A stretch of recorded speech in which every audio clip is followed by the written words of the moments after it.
Gue yakin ini handphone tuh kecil-kecil cabai rawit. Walaupun ukurannya compact guys, tapi isiannya itu flagship beneran. Hal pertama yang langsung bikin gue angkat alis adalah ukurannya guys.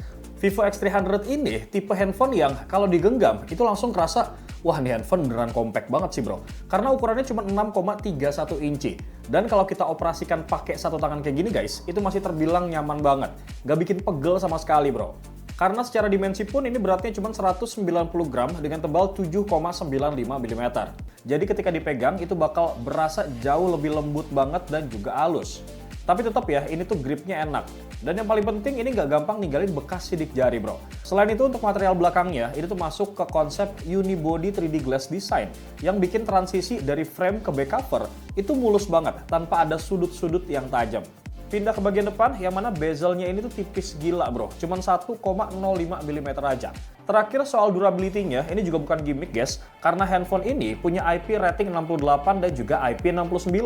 Artinya bukan cuma anti air ataupun jatuh ke bak mandi aja guys, tapi tahan high pressure water jet dan juga high temperature water.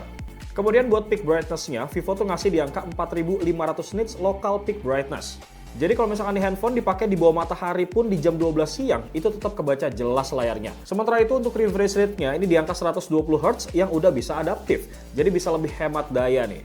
Terakhir buat fingerprint-nya, ini penting disebut di bagian layar guys, karena Vivo pakai 3D ultrasonic fingerprint scanner. Bukan optik generik biasa lagi ya guys. Kelebihannya tuh bisa baca sidik jari jauh lebih cepat banget nih dan juga lebih akurat. Jadi walaupun ukuran layar yang dipakai tuh kecil guys, tapi spesifikasi layarnya tetap fleksibel loh. Seperti Doi ini pakai panel AMOLED dengan resolusi 2640 x 1216 pixel sama kerapatan layar di angka 460 ppi. Untuk layar sekecil ini, ppi ini tuh tinggi banget guys. Jadi icon kemudian teks kecil sampai detail film itu bakal kelihatan perfectly clean banget. Kalau kita ngomongin kamera di Vivo X300 itu sebenarnya agak tricky karena secara resolusi itu sama persis sama versi yang Pro-nya.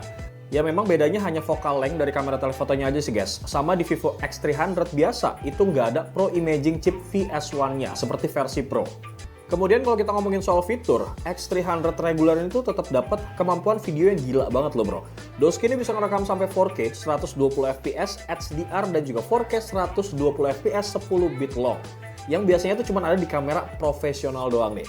Kalau kita ngomongin soal performa, ini masih sama seperti versi Pro-nya guys. Nah, Vivo X300 regular itu juga pakai chipset Dimensity 9500.